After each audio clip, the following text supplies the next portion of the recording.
নাম কি বলে গেছি? আলভি না? ইকরা ইকরা আর আলবি। আলভি। উনি কি এসিটা কমাই দিল না কি করলো? জাহের আলবি। আচ্ছা, আমি নামটা না নাচ্ছি। আচ্ছা নাম নিতে জাহের হবে। আলভি। যাই হোক, যদিও আমি তার সাথে আমার কোনো পরিচয় নেই, কখনো দেখা হয় নাই, কথা হয় নাই, জাস্ট এভাবে চিনি। কিন্তু একটা বিষয় আমরা দেখেছি,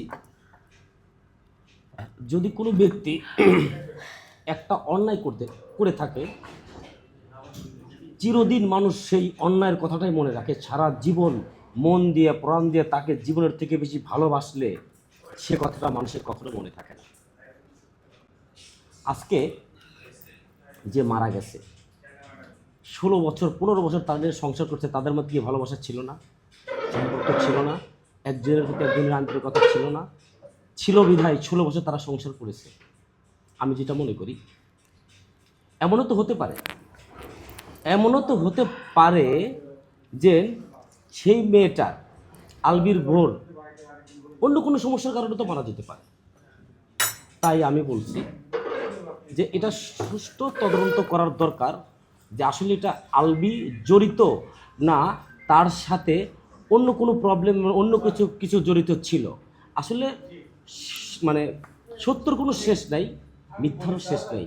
তাই আমি যেটা মনে করি, এটা সুষ্ঠুভাবে তদন্ত করে দেখানো দরকার আসলে এটা আলবি দোষী না আরও কেউ দোষী আছে। এটা আমি আইনের কাছে দাবি জানাচ্ছি। যেমন হচ্ছে, আমি এখন আপনারা জানেন যে আমি দুটা নায়িকা নিয়ে এখানে আসি, এক্সাম্পল আছি। এখন এদের মধ্যে যদি একজনের কোনো প্রবলেম হয়, যদি তার হাজব্যান্ড থাকে, সে কি বলবে যে এই হিরো স্বপনের সাথে তার গুড রিলেশন ছিল, তাই আজকে আমার কাছ থেকে চলে গেছে, এই বলবে।